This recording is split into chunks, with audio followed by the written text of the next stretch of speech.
How's it going, guys? Welcome back to S3M2 Football and welcome to today's football preview video.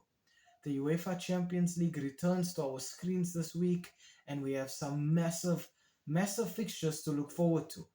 For today's video, we will be looking at the one that is kicking off tomorrow on Tuesday, the 25th of November at Stamford Bridge. In this encounter, the Blues of Chelsea host Spanish giants Barcelona.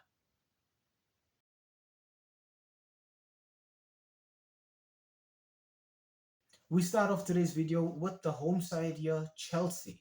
The last 5 fixtures for the Blues have ended in 4 wins and then 1 draw. Chelsea have been sleek and efficient. They're getting goals and they're keeping some clean sheets along the way. Chelsea's last match was a 2-0 win away at Burnley in the Premier League earlier this weekend. The first player that I have to talk about for the Blues has got to be Brazilian centre-forward João Pedro. In 15 appearances, João Pedro has scored 4 goals and provided 3 assists. He will be playing as the target man for Chelsea, and I think when I look at João Pedro, I see a player who is quick, who has a lot of energy, and who knows exactly how to break the opposition defensive lines. In the heart of the midfield for Chelsea, I want to talk about Argentine central midfielder Enzo Fernandez. Enzo Fernandez has scored 5 goals and provided 1 assist in 17 appearances for the Blues so far this season. This is a typical box-to-box midfielder, a player who has a lot of stamina, who is very flexible, and who just brings a whole lot of utility to Chelsea's midfield. Defensively for the Blues, I want to talk about Colombian defensive midfielder Moises Caicedo. In 16 appearances, Moises Caicedo has 4 goals and 1 assist. He is the destroyer in midfield for Chelsea. Moises Caicedo is aggressive, he is intelligent, and I think he'll be bringing a lot of ball winning to Chelsea's midfield with his great ability to intercept passes. Tactically for the Blues, Coach Enzo Maresca knows that he wants his team to play on the counter-attack almost all the time. Chelsea are used to making use of some very talented, creative, wide players. To that end, I think we will see Chelsea lining up in a 4-2-3-1 formation.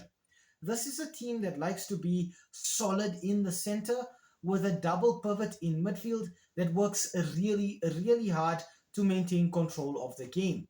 Up front, Chelsea have more than enough pace to overwhelm the opposition and score goals at breakneck speeds.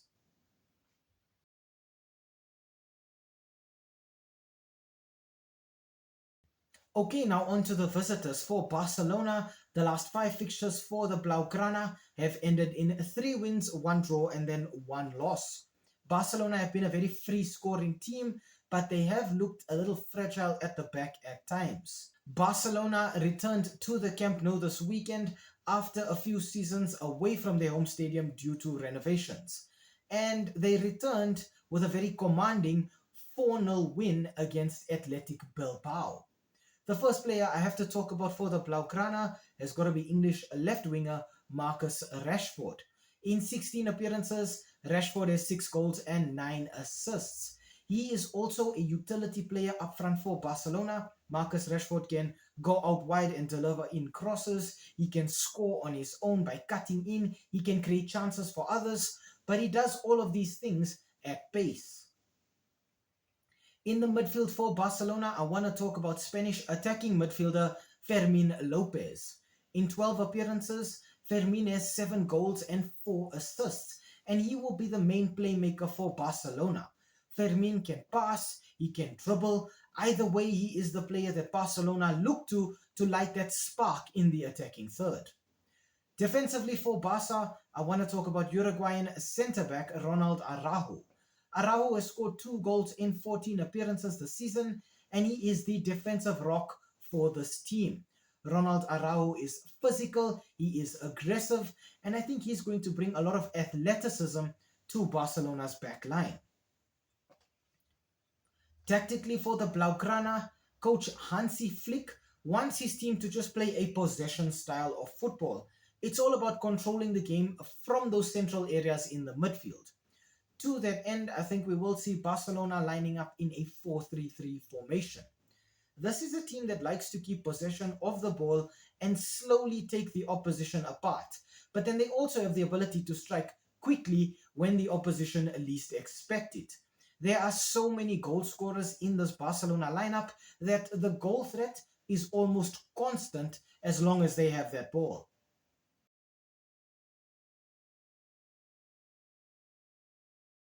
Okay, now on to the head-to-head and our verdict for this fixture. The last five matches between Barcelona and Chelsea have ended in one win for Chelsea, one win for Barcelona, and then three draws separating these two teams. So we can see already this is a very even match between two very competitive teams, one from England and one from Spain. In these last five encounters, in terms of goal output, Barcelona have scored 7 goals, while Chelsea have scored 5 goals. So there too, we can see that both of these teams are not too far apart in the goal scoring department, but Barcelona are edging it out by just the smallest of margins. In terms of the Champions League table right now, Barcelona are 11th with 7 points, but Chelsea are also on 7 points, just in 12th position instead. So between these two teams, if Chelsea win, obviously they leapfrog Barcelona. But if Barcelona can win tonight, there is a big chance that they can perhaps actually qualify for the knockout rounds with this kind of victory. In terms of injuries for these two teams, Chelsea will have to do without Cole Palmer, I think, because I think he's still recovering from a broken toe. And I think that means that Chelsea lack a little bit in those attacking areas. Barcelona also will be stunted in terms of offensive ability because I think the Blaugrana will have to do without the Spanish duo of Pedri and Javi in the midfield. That means Barca also will then struggle, I think, to conduct the game the way they want to just dictate the tempo. And I think then everybody else will have to just work a little bit harder to be able to hold on to that ball. In the past, this fixture has been all about Chelsea's counter-attacking style versus Barcelona's possession style. But Barca have proven now to be a little bit more flexible, and they can also play on the break. Players like Lamine Yamal, Marcus Rashford, and Rafinha know how to play attacking football in terms of the counter as well as possession. And I think that means that Barca have an extra gear that they can go into if you just try to shut them out and frustrate them in the midfield. The Blaugrana have also still been fragile at the back despite all of these improvements in terms of their offensive game, and they've already lost twice away, and their last fixture in the Champions League was also their 3-3 draw away at Club Brugge. Chelsea, on the other hand, have proven to be overachievers this season, I think. The Blues didn't really go out and buy any high-profile players, but they are really performing so well domestically and on the European stage. However, the Blues have also lost twice at home, and they also drew in their last Champions League encounter. It was a 2-2 draw away at Karabakh, and obviously I think the Blues were very disappointed by that result. Barcelona's last three trips to Stamford Bridge have been rather unpleasant, and you have to go all the way back to 2006 for Barcelona's last win at Chelsea's home stadium. Chelsea as a whole have been really improved this season, pretty much in every department, defensively, offensively, creatively, right through. And I think that's going to prove to be a very big problem for Barcelona, particularly the ability of players like Moises Caicedo and Reece James, Marco Kurela as well, to just be able to defend as a unit, having that athletic ability, but also being physically imposing and strong enough to be able to push attackers off the ball. Nevertheless, even though it is an unfavorable result for both of these teams, I think a draw is very likely here. I think it will be a result that favors Barcelona, but I don't think Chelsea will be too disappointed by a draw. The Blues also have to know that they have to deal with Arsenal in their next fixture in the Premier League, so it's a case of dealing with a difficult fixture now and then dealing with an even more or equally difficult fixture this weekend against the leaders of the Premier League. But I do think that both teams will score, but I don't think that anybody gets that final deciding goal that just picks up all 3 points for their team. My score prediction for this one is going to be Chelsea 2, Barcelona 2.